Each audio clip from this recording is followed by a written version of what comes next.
വിശുദ്ധ ലൂക്കായുടെ സുവിശേഷത്തിന്റെ 6-ാമത്തെ അധ്യായത്തിന്റെ 6 മുതലുള്ള തിരുവചന ഭാഗങ്ങളിൽ സാപത്തിൽ ഈശോ നന്മ ചെയ്യുന്നതിനെ വിമർശിക്കുകയും അതിനെതിരെ നിൽക്കുകയും ചെയ്യുന്ന ഫരിസേയരെയും പുരോഹിത പ്രമുഖന്മാരെയും നമ്മൾ കാണുകയാണ്.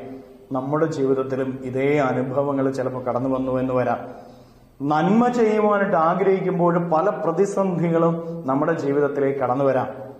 പലരും നമുക്ക് എതിര് നിൽക്കാം. പല വിധത്തിലുള്ള വിമർശനങ്ങളും നമ്മൾ കേൾക്കേണ്ടി വന്നേക്കാം. പ്രിയപ്പെട്ടവരെ, പ്രതിസന്ധികളിലെ വിമർശനങ്ങളില് നിരാശപ്പെടാതെ തളർന്നു പോകാതെ ആ വിമർശനങ്ങളുടെയും പ്രതിസന്ധികളുടെയും നടുവില് നമ്മൾ നന്മ ചെയ്തുകൊണ്ട് മുന്നോട്ട് പോകണം. കാരണം നമ്മൾ ഓരോരുത്തരും ക്രിസ്തുവിന്റെ ശിഷ്യരാണ്. ക്രിസ്തു ശിഷ്യൻ ജീവിതത്തിൽ എപ്പോഴും നന്മ പ്രവർത്തിച്ചുകൊണ്ടിരിക്കും. കാരണം അവന്റെ ഉള്ളിലുള്ളത് നന്മയാണ്.